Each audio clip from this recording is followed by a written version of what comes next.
Apapun yang Kau mau sampaikan buat setiap anak-anak-Mu di tempat ini Tuhan, Engkau bebas berbicara. Dan hari ini setiap yang menyebabkan firman Tuhan tidak bisa sampai kepada jiwa dan roh kami mau katakan, kami kebaskan keluar dalam nama Tuhan Yesus. Biar hati kami terbuka, Engkau isi kami Tuhan dengan pesan-Mu Tuhan, dalam nama Tuhan Yesus. Semua yang percaya katakan amin. Shalom. Jangan tegang dulu, coba lihat kanan kirinya, kasih senyum yang paling biasa. Yang luar biasa. Saudara, kalau orang tegang nanti gak bisa menerima pesan apapun. Jadi gak boleh tegang, oke? Lihat kanan kirimu, walaupun mungkin mukanya yang sebelah kanan gak terlalu baik, ngomong kamu ganteng banget, cantik banget. Oke. Haleluya. Puji Tuhan. Sekarang saya mau tanya, ini kelas apa judulnya?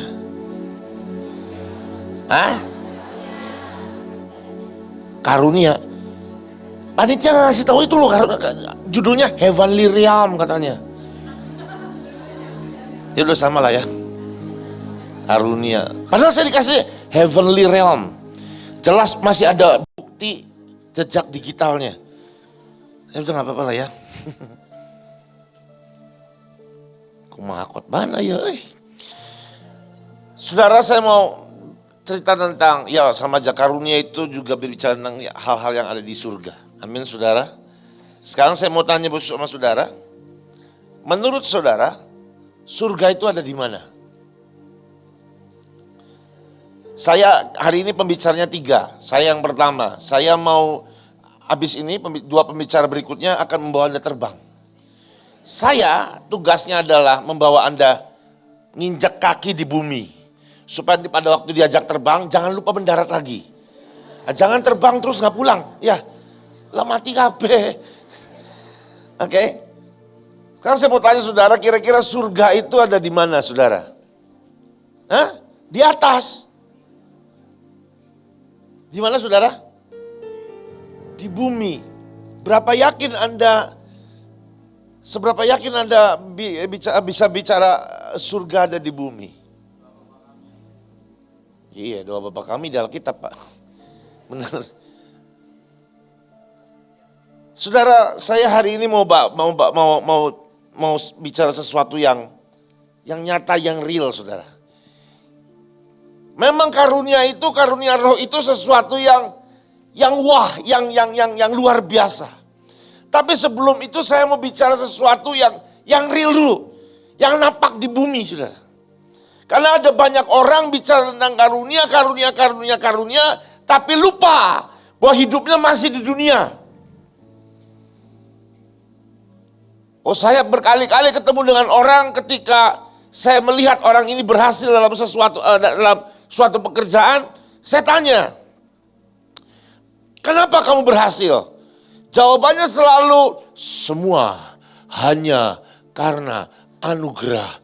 Oh iya benar, amin.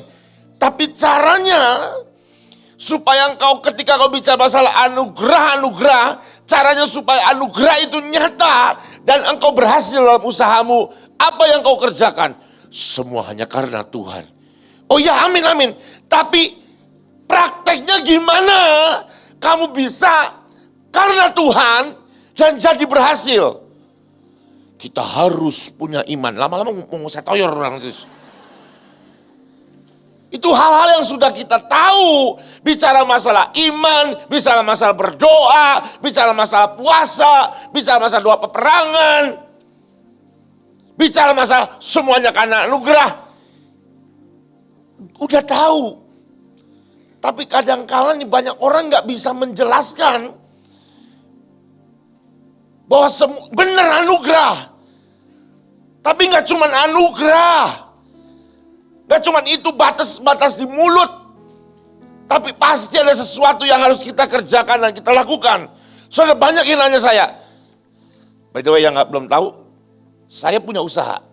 Dulu belum punya, sekarang punya. Dulu hamba Tuhan pure 100%, sekarang hamba Tuhan pure 200%. Tapi sekarang Tuhan beri saya lokomotif untuk menjalankan pelayanan saya.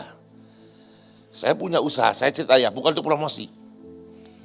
Gak usah beli juga gak apa-apa. Yang selama ini juga yang beli orang-orang Bahtera juga hampir gak ada kok. Ada, tapi lebih banyak orang-orang luar kok. Makanya banyak dikomplainin sama orang luar, dipuji dan dicaci, ada juga. Saudara-saudari, Tuhan kasih usaha sama saya, bisnis sama saya. Oke, bisnis apa? Bisnis kuliner. Kuliner apa? Ya udahlah, cari tahu sendiri. Pokoknya bisnis kuliner. Dan puji Tuhan hari-hari ini Tuhan membuat sebuah ledakan yang besar dan membuat ini sangat laku banget sudah. Dan puji Tuhan ini bisa membiayai pelayanan saya. Kalau Anda nanya gimana caranya, saya akan kasih tahu. Memang semua karena Tuhan bicara, Tuhan ngasih inspirasi dan saya melakukan. Saya bisa kasih tahu salah satunya kalau ada yang nanya gimana kok bisa boom. Saya kasih tahu kok. Oh, caranya gini. Memang Tuhan dulu, Tuhan bicara, saya kerjakan. Apa yang saya kerjakan? Saya bilang ada langkah-langkah yang nyata, yang napak nginjak di bumi. Enggak cuma anugerah, semua karena Tuhan, karena saya diberi penglihatan. Iya, I know. Tapi ada hal-hal yang perlu dilakukan. Saya bilang ini, salah satunya. Saya bilang kalau kamu jualan sesuatu, kalau kamu dagang sesuatu, kamu harus merepresentasikan produk yang kamu jual seprofesional mungkin. Saya punya usaha, saya pasang di Instagram. Tidak ada satupun syutingan atau iklan yang saya pasang, foto yang saya pasang, itu foto pakai handphone sembarangan. Saya pakai lighting, pakai kamera, semua saya pakai sudah. Video saya panggil videografer yang profesional. Kenapa? Buat saya presentasi itu perlu. Saya bilang salah satu langkahnya itu. Lalu nanya, resepnya gimana? Nah itu rahasia. Sorry. Memang inspirasi dari Tuhan. Selama Tuhan bilang tidak suruh importasikan, maaf, tidak bisa. Ada hal-hal banyak yang perlu kita lakukan. Packaging harus bagus. Itu sudah langkah demi langkahnya. Enggak cuma dengar dari Tuhan ngomong, lalu kita bilang, Tuhan ngomong. Lalu kita nggak kerjain sesuatu, nggak melangkah. Enggak, melangkah. Pada waktu saya dikasih usaha itu, saya tanya Tuhan, apa yang harus aku lakukan? Kamu harus bikin seperti ini. Bahkan detil, sejujurnya saudara. Orang yang kenal saya nggak mungkin percaya kalau saya bisa masak. Saya bisa bikin makanan, nggak mungkin. Masak Indomie aja lonyot saudara. Tapi ketika Tuhan ngomong, caranya seperti ini saya lakukan. Dan ketika saya lakukan, jangan berpikir melakukan itu tanpa pengorbanan dan tanpa yang namanya belajar. Salah. Tuhan bicara. Ini Tuhan bicara nih. Bukan artinya terusnya ketika Tuhan bicara semuanya lancar langsung jadi. Anda tahu 56 kilo daging saya buang pada waktu belajar. Anda tahu, saya kasih tahu aja ya, saya manggang daging. Itu satu sekali manggang, itu sekitar 18 sampai 20 jam. Dan saya duduk di situ nungguin panggangan, duduk baca Alkitab, doa, nyembah Tuhan di situ. 20 jam. 1 bulan lebih baru saya bisa ngerti gimana caranya. Sampai akhirnya jadi produk yang layak dikonsumsi dan layak dijual. Dan akhirnya sekarang puji Tuhan banyak yang beli. Nah, nggak usah tepuk tangan. Ngapain tepuk tangan? Beli kalau mau, jangan tepuk tangan.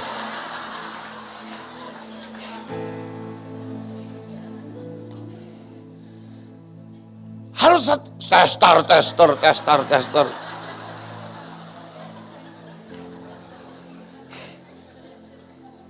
Nah ini kelasnya napak, abis ini gak bisa ketawa, ini dua bicara ngajak lu melayang, nangis dan jongker dah gak tahu dah.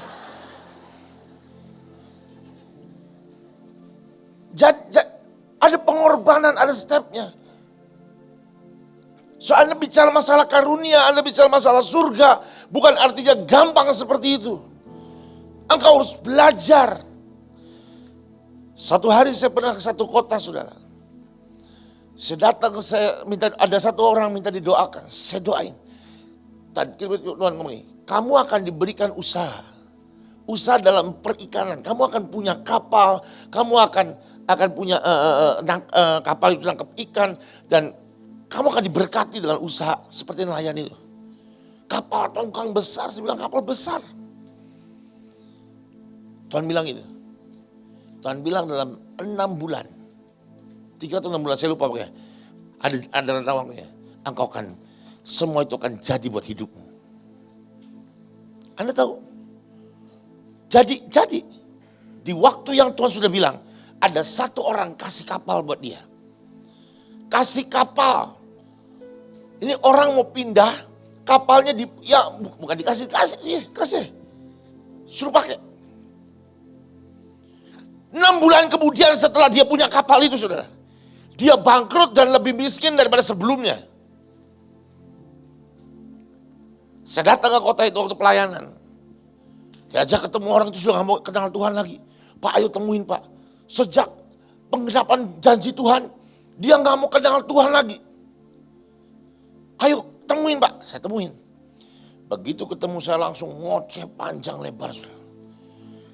Dia gak marah sama saya, dia marah sama Tuhan. Tuhan jahat. Katanya dikasih berkat kapal, iya dikasih. Tapi sekarang aku bangkrut dan lebih miskin. Saya udah ngomong gitu kan bingung, saudara. Ketika dia ngomong, dalam hati saya, iya sih Tuhan. Kalau gini ceritanya, engkau kayak jahat sih Tuhan. Lalu Tuhan ngomong satu hal, tanya dia. Selama ketika mendengar janji Tuhan sampai penggenapan, ngapain? Saya bilang, tunggu sebentar, saya mau tanya. Saya dengar Tuhan ngomong ini. Selama kau dengar suara Tuhan sampai kau dapat kapal, kamu ngapain? Tahu ngapain? Pergi ke pantai, ke pelabuhan, doa peperangan.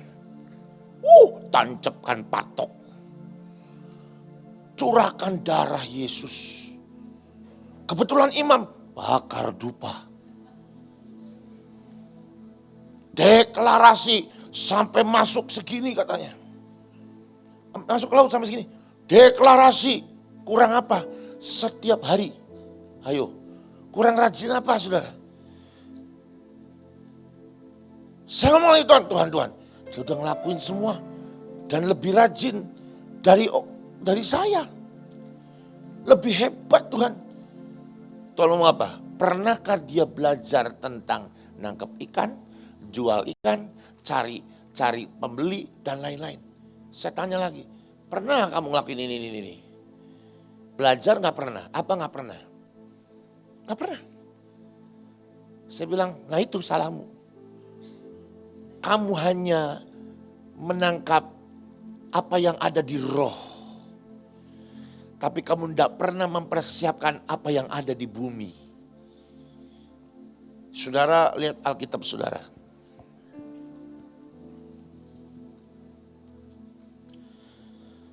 Karena itu berdoalah, Matius 6:9-13. Karena itu berdoalah Bapa kami di surga, berdoalah namamu, datanglah kerajaanmu.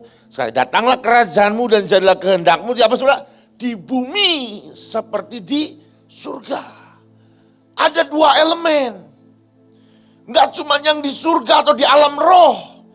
Tapi ada elemen yang di bumi dan kita punya tugas untuk menjadikan apa yang ada di alam roh untuk jadi di bumi. Nah tapi masalahnya ada banyak anak Tuhan yang ketika masuk dalam alam roh lupa balik ke bumi. Yang di alam roh engkau terima dengan iman. Tapi yang di bumi engkau belajar untuk yang menjadikan apa yang ada di alam roh jadi saudara. Mari saya beritahu saudara, setiap kita Tuhan tentukan untuk hidup diberkati. Buka Alkitab saudara. Kejadian pasal yang kedua ayat 8. Kejadian 2 ayat yang 8. Selanjutnya Allah membuat taman di Eden. Di sebelah timur. Disitulah ditempatkannya manusia dan dibentuknya itu. Eden itu bicara masalah surga. Tapi surga yang ada di mana? Di bumi. Amin saudara. Ingat Eden itu surga. Tapi ada di mana? Taman surga ada di mana? Di bumi. Ketika manusia jatuh dalam dosa, Eden itu dia apa? Diambil sama Tuhan. Ngerti saudara? Jadi ketika kita berdoa, datanglah kerajaanmu, jadilah kehendakmu di bumi seperti di surga. Ini juga sama. Eden itu ada di bumi. Tapi itu surga. Anda tahu arti kata Eden? Eden itu punya arti kata voluptuous living. Hidup yang bersuka cita. Hidup yang enak, yang nyaman, yang luar biasa. Dan itu yang Tuhan mau. Ketika manusia diciptakan, sebelum manusia diciptakan, Tuhan menciptakan Taman Eden untuk manusia hidupi. So artinya dari awal, Tuhan mau kita diberkati. Tuhan mau kita berkemenangan. Engkau tidak diciptakan untuk jadi pecundang. Engkau diciptakan untuk jadi penguasa. Tapi masalahnya, kita seringkali gak paham. Taman Eden di sebelah timur ditempatkannya manusia yang dibentuknya itu. Lalu Tuhan Allah menumbuhkan berbagai-bagai pohon dari bumi yang menarik dan baik untuk dimakan buahnya. Dan pohon kehidupan di tengah-tengah taman itu serta pohon pengetahuan tentang baik yang benar, dari baik dan yang jahat. Ada suatu sungai mengalir di Eden untuk membasahi taman itu, dan di situ terbagi menjadi 4 cabang. Yang pertama nama Pison yang mengalir mengelilingi seluruh tanah Hawilah. Tempat emas ada, lambang kelimpahan.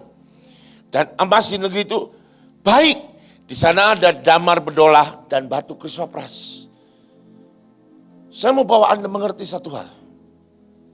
Semua itu harusnya jadi milikmu. Karena dari awal Tuhan menciptakan Eden untuk engkau dan saya hidupi. Amin saudara. Nah, kenapa ini enggak ada? Karena kita berdosa. Karena manusia jatuh dalam dosa, manusia pertama Adam dan Hawa ingin menjadi seperti apa saudara? Seperti apa saudara? Seperti Tuhan. Ketika dia punya keinginan untuk menjadi seperti Tuhan, egonya muncul, jatuh dalam dosa, surga yang ada di bumi diambil. Sampai sini paham sudah? Jadi kenapa dunia roh, karunia itu kan dunia roh. Dunia roh seringkali tidak jadi dalam hidup kita. Karena ini ada dosa. Dosanya apa? Oke. Dosanya adalah ketika kita ingin mendapatkan kemuliaan. Saya mau tanya sama saudara. Berapa Anda yang jujur? Anda merindukan punya karunia. Apa aja deh karunianya, pokoknya mau karunia nubuatan, penglihatan, membangkitkan orang mati. Asal jangan mematikan orang bangkit. Karunia keuangan dan segala macamnya. Berapa banyak saudara yang mendapatkan karunia-karunia roh itu? Angkat tangan saudara.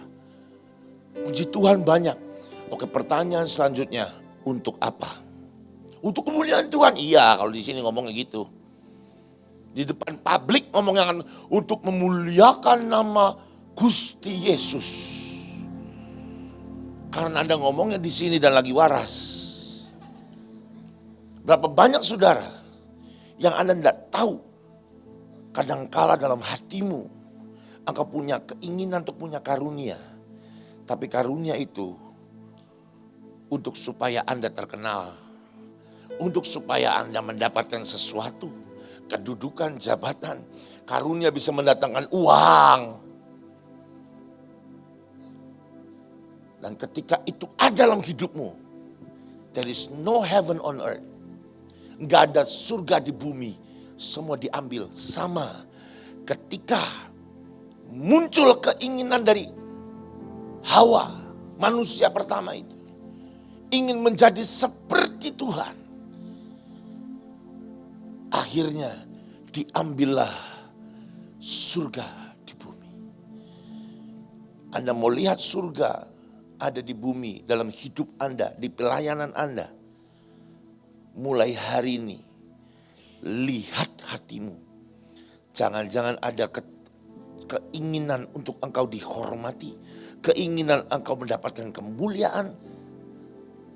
Mari saya beritahu seorang yang punya karunia itulah orang yang sangat amat riskan untuk jatuh dalam kesombongan. Gak cuma itu, jatuh dalam hal ketamakan akan harta. Kenapa saya bisa bicara itu? Karena saya ngalamin. Karena saya ngalamin, saudara. Banyak yang sudah dengar tapi saya mau ceritain lagi. Dulu itu ya, ada orang gak kenal saya dari gimana saya khotbah. Enggak. Orang gak peduli saya khotbah kayak apa. Orang kenal saya, pelayanan saya hanya karena saya punya karunia penglihatan. Orang undang saya bukan karena khotbah. Ngadain big stone atau ucapan syukur atau peresmian pabrik, kantor, gedung. Memang saya khotbah, tapi mereka sebenarnya gak peduli. Lu khotbah jelek. Yang gue mau lu punya karunia. Mari saya beritahu saudara, saya menikmati itu. Kenapa? Lo yang gak nikmatin. Saya doain pabrik. Khotbah cuman paling setengah jam. Selesai, sebelum makan minta tolong doain pabriknya. Saya doain pabriknya. Dengan karunia penglihatan, karunia roh yang saya punya. Saya bisa melihat dengan sangat jelas tanpa dia cerita. Saya bilang, "Oh, di sini coba di sini ada orang mati di sini." "Oh iya Pak, 3 bulan yang lalu ada orang mati." "Oh, dia ada setan sini." Saya ngeliat, "Oh ini mesin pasti sering rusak." Saya baru pertama kali lihat mesin kayak gitu, nggak pernah tahu itu mesin untuk apa. Ini mesin sering rusak. Karena saya lihat ada setan di sini, bla bla bla bla bla bla bla. Pokoknya semuanya 100% akurat. Didoain. Sudah selesai semua, setan sudah diikat, diusir, ditendang, dikubur. Udah. Saya mau tanya, pulang dari pabriknya itu setelah doain, dapat apa?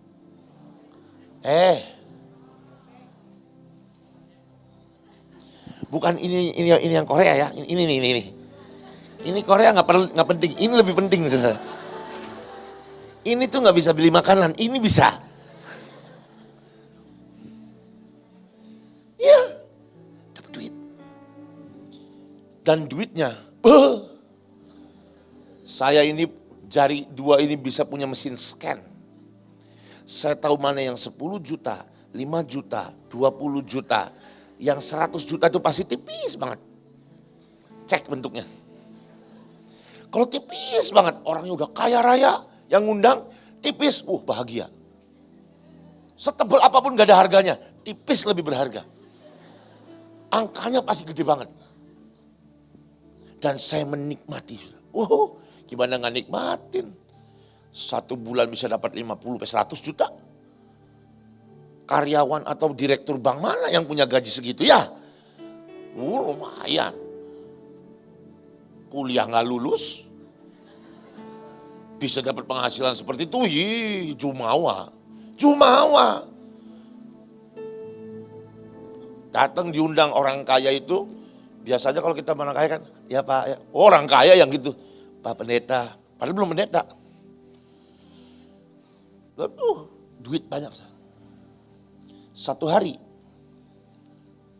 kami di AOC ada acara namanya Meet Jesus. Acaranya gak ada khotbah, cuma nyembah Tuhan aja. Saya ikut nyembah Tuhan. Tapi tiba-tiba Tuhan ngomong gini, doakan orang itu. Semua karuniamu impartasikan, berikan. Bukan impartasi, berikan ke dia. Saya berpikir, beri maka engkau akan diberi dengan takaran yang dipadatkan dan berlimpah-limpah. Habis penglihatan ngambang nih kayaknya jalannya. Bisa melangkah di atas air. Kenangan air doang tapi air becek. Iya toh? Bos, tapi Tuhan ngomong apa? Setelah engkau berikan, engkau tidak usah punya karunia lagi. Dari sudah berdiri duduk lagi sudah. Saya langsung tanya Tuhan, kalau karunia aku berikan, lah pelayananku ini loh. Pelayanan dalam tanda kutip, bukan pelayanan itu aktivitas perdukunan rohani saudara. Lah gimana? Lalu Tuhan ngomong gini, impartasikan. Tunggu Tuhan, jawab dulu. Lagi modal loh. Lah modal satu-satunya. Gak punya yang lain, khotbah ngawur. Khotbah masih belepotan dulu saudara. Sekarang juga masih sih. Cuman mending lah. Dulu kan gak bisa ngelawak, sekarang bisa dikit-dikit. Belepotan Tuhan. Gimana dong? Tuhan bilang ini, kalau kamu gak mau beri, aku coret kamu dari buku kehidupan. Ya neraka. Ya terpaksa berdiri. Bukan rela, terpaksa daripada masuk neraka. Impartasikan. Bukan impartasikan, saya berikan, saya doain. Mulai hari itu, ini orang meroket. Mulai hari itu, ini saya tenggelam, saudara. Dipanggil, lihat apa? Enggak lihat apa-apa. Dapat apa? Enggak. Hampir 2 tahun tidak ada lagi undang saya. Artinya, semua pendapatan nihil. Ayo, dulu hamba Tuhan sepenuh waktu. Enggak ada yang ngundang. Akhirnya terima berkat dari AOC doang. 700.000 sebulan.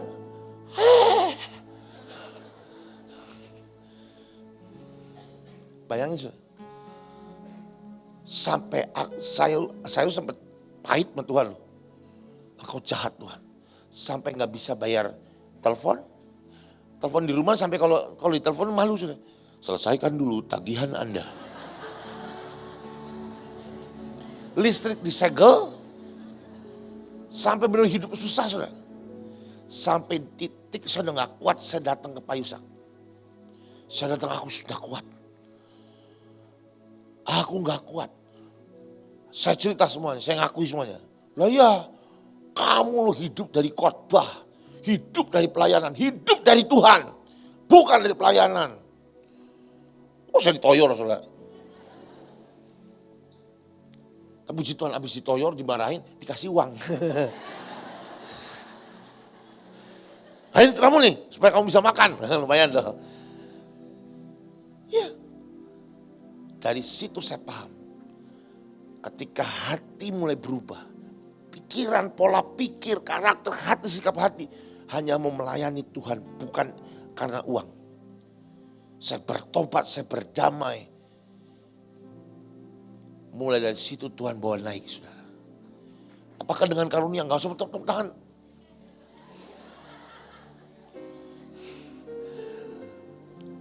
Apakah naik saudara? Mulai melayani, kembali terus bawa naik. Dan tidak ada satupun motif karena uang. Gak ada satupun motif. Sampai detik ini saudara. Hari ini saya mau saksi sama saudara. Bahkan pelayanan saya pun.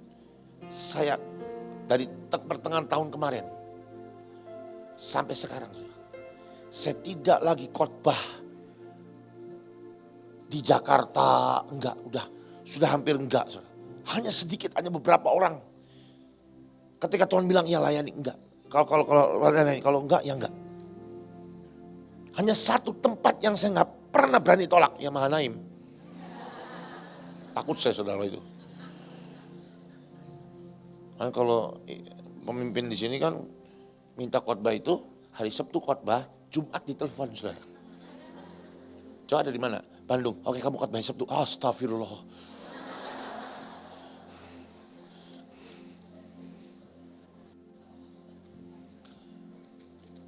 Itu kalau ini nggak tempat ini dong yang nggak berani. Yang lainnya saya semua tolak. Saya hanya khotbah di Bandung di tempat saya, di gereja. Dan saya hanya khotbah di pedalaman di NTT.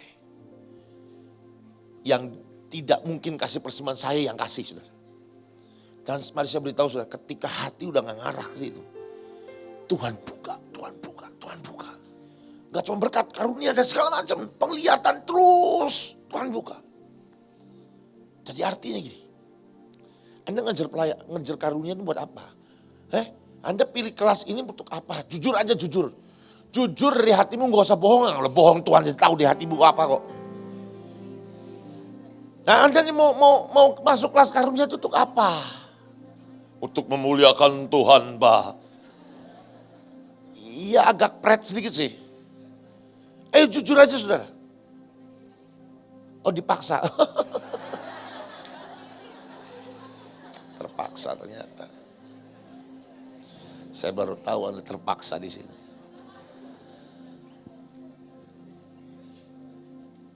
Serius ini terpaksa ya? Oh dipilih, oh.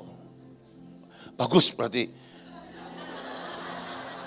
Motivasimu lurus berarti.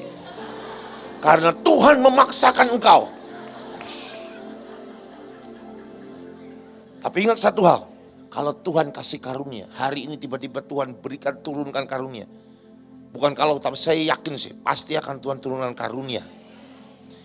Jangan sampai itu menjadikan engkau menjauh dari Tuhan.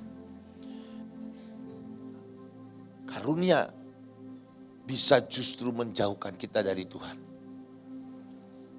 Saudara, buat saya, setelah saya ngalami semua saudara, satu hal yang lebih penting, Tuhan bentuk karakter kita. Bukan Tuhan penuhkan kita dengan karunia. Kalau karakter kita dibentuk, Tuhan mau penuhkan karunia kayak apapun. Mau sedikit pun jadi besar. Banyak, bahkan lebih besar. Tapi kalau karakter kita, tadi ngomong tentang wadah. Wadah itu karaktermu. Karena karakter kerendahan hati. Karena rata-rata orang yang punya karunia kenabian langsung jadi nabi. Dan ketika jadi nabi, sombongnya luar biasa. Jangan sentuh aku nabi. Engkau warga-warga najis. Inggris semua.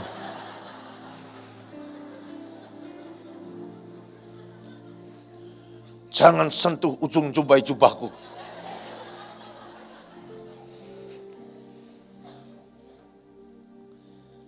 Hati sudah. Karakter.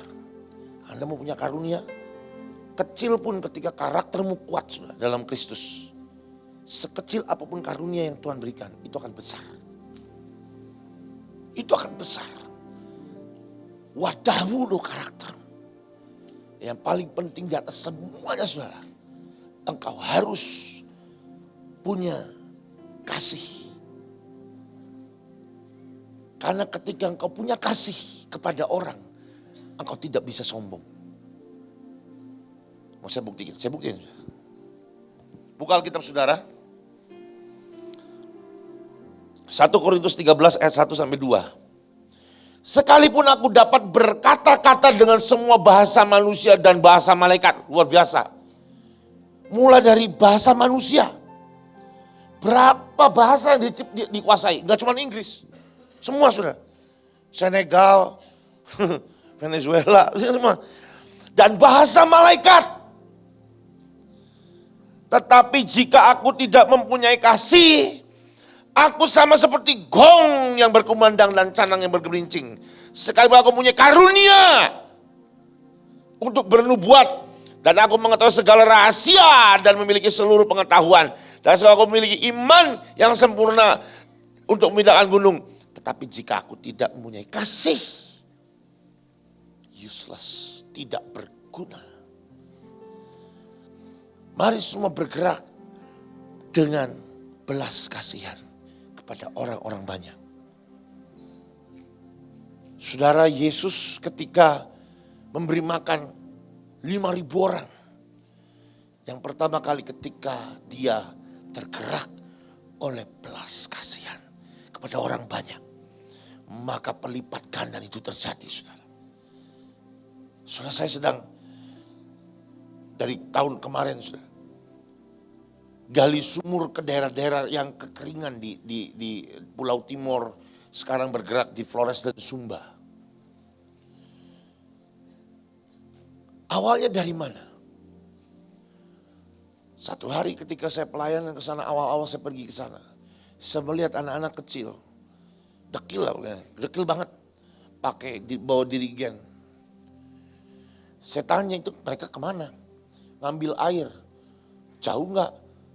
45 menit, setengah jam, 45 menit jalan, berangkat, pulangnya 30-45 menit lagi. Dapatnya paling juga 4-5 dirigen. Habis 10 dirigen lah paling banyak. Lalu saya bicara kan, loh emang keringnya parah banget? Oh parah banget Pak di sini.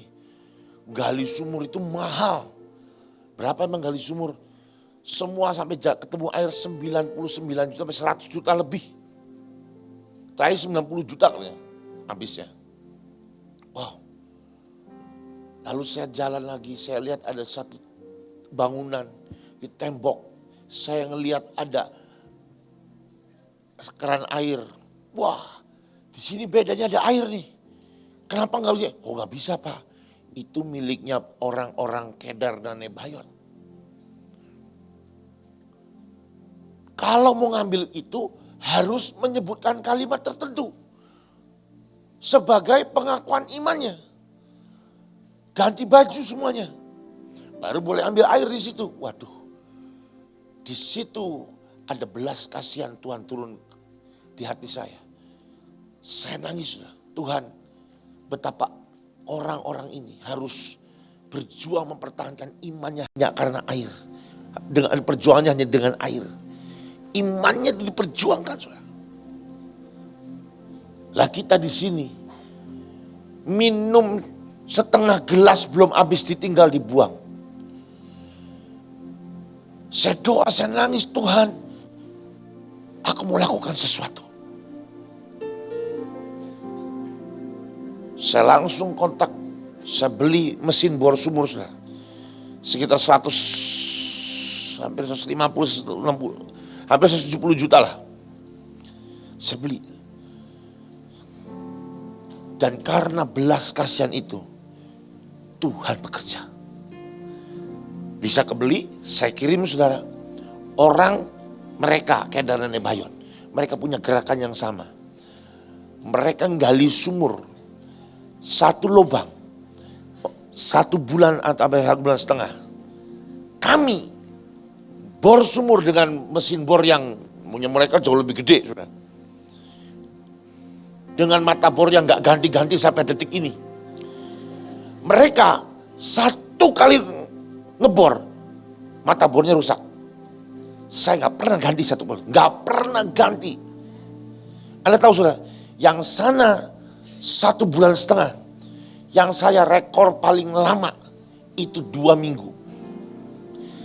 Yang paling cepat hanya beberapa jam saja. Itu hanya di gereja. Lagi nyembah Tuhan, lagi doa, lagi ngajar. Yang sebelah gereja lagi ngebor. Baru mulai ngebor, 6 jam sudah keluar air masih kotor. Besokannya 2 hari, jadi 2 hari full, airnya sudah membuah, muncrat, putih, bening sekali. Dan sampai hari ini sudah hampir 12 desa dan semua yang nggak pernah punya kebun, semua punya kebun. Sekarang mulai punya empang-empang lele, empang gurame, kemujair. Bergerak dari mana? Belas kasihan. If you want to know how to move your gift, kalau kau mau tahu bagaimana cara menggerakkan yang namanya karunia, punyai kasih, punyai cinta. Jangan sampai karunia engkau dapat untuk dirimu. Untuk supaya aku terkenal. Untuk supaya saya hebat. Saya bisa dapat uang. Saya kuat. No. Percayalah tidak akan bergerak. Yang ada, heaven on earth for you is lifted. Akan diangkat surga yang dalam hidupmu. Amin, saudara. Saudara, sekali lagi, ingat, Karunia harus untuk memuliakan Tuhan. It's not to glorify ourselves. Bukan untuk memuliakan diri kita. Saya percaya 2 hamba Tuhan yang akan bicara habis ini, saudara. Membawa kita melihat kemuliaan dan karunia demi karunia. Dan kita akan menerimanya. Tapi saya meletakkan sebuah dasar. Jangan sampai itu untuk memuaskan kita. Amin, saudara. Dan ketika engkau dapat karunia, jangan diam. Mulai gunakan. Mulai gunakan. Gunakan pertama, enggak jalan. Ya enggak apa-apa, gunakan terus sampai akhirnya jalan. Amin, saudara.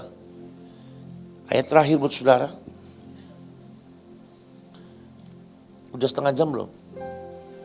Lebih malahan. Lukas 17 ayat 10. Saudara, ini biar ini jadi pegangan buat saudara. Demikian jugalah kamu apabila kamu telah melakukan segala sesuatu yang ditugaskan kepadamu. Hendaklah kamu berkata, kami adalah hamba-hamba yang tidak berguna. Kami hanya melakukan apa yang kami harus lakukan. Mari tutup matamu, saudara.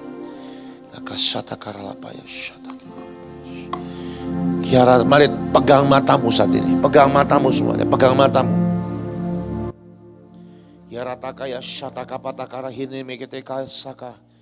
Sesuai dengan apa yang Tuhan katakan. Hari ini. Setiap mata roh. Setiap mata roh. Setiap mata roh hari ini terbuka. Setiap mata roh terbuka. Hari ini kamu akan dapat penglihatan. Pegang matamu, pegang matamu. Yarana masata karalapaya syakata karalapaya. Hari ini dalam nama Tuhan Yesus, dunia roh terbuka buat mata-matamu. Buat setiap mata-mata ini hari ini. Apa yang Tuhan katakan hari ini. Bahwa setiap mata yang ada di ruangan ini, mata rohnya akan dibuka. Dunia roh akan jadi sangat nampak jelas dengan engkau, buat engkau. Hari terbuka, terbuka, terbuka, terbuka, terbuka, terbuka, terbuka, terbuka. Dalam nama Yesus terbuka. Dalam nama Yesus terbuka.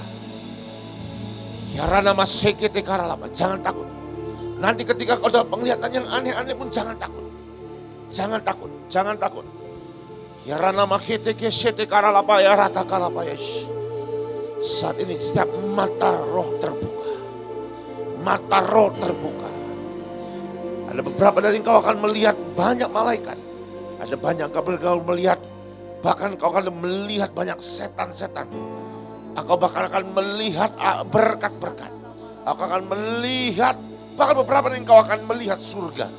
Engkau akan dibawa untuk melihat surga. Dalam nama Tuhan Yesus. Dalam nama Yesus. Terbuka. Terbuka. Terbuka. Hirahaseta karabarabayas.